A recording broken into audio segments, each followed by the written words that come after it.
Winter session of parliament समाप्त हुआ।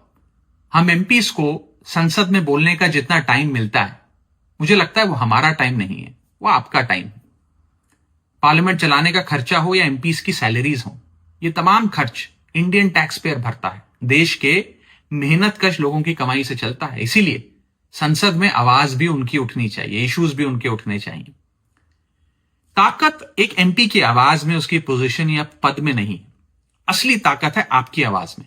जैसे आज से कुछ दिन पहले जब मैंने एयरपोर्ट पर मिल रहे महंगे खाने की बात रखी, उसे आपने अप्रिशिएट किया, खूब स्प्रेड किया, लाइक किया, उसे शेयर किया, और वो चीज सही कानों तक पहुंची और सरकार ने देश के एयरपोर्ट्स पर उड़ान कैफे नाम की एक सब्सिडाइज्ड कैंटीन खोलने का फैसला लिया।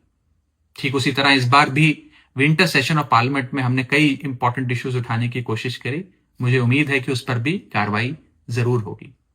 इस बार इस सत्र में हमने एक गिग वर्कर्स की हालातों को लेकर बात रखी, यानी कि जोमैटो, स्विगी या ब्लिंकिट, जेप्टो के जो डिलीवरी पार्टनर्स हैं, राइडर्स हैं, उनकी बात रखी। कैपिटल गेन टैक्स को कम करने की जरूरत है, इंडियन इन्वेस्टर को प्रमोट करने की जरूरत है, उसकी बात रखी।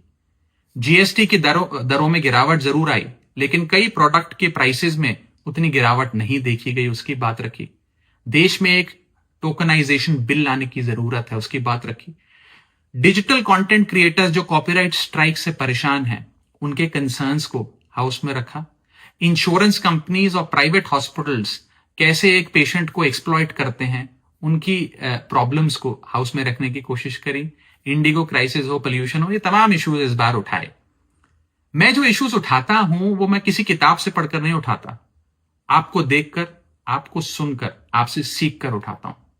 मैं उम्मीद करता हूं कि अगले सेशन ऑफ पार्लियामेंट में भी मैं आपके इश्यूज उठा सकूं। आप प्लीज मुझे बताते रहिए अपने इश्यूज भी, अपने कंसर्न्स भी, और अपने सुझाव, अपने सजेशंस भी। Thank you so much. जय हिंद।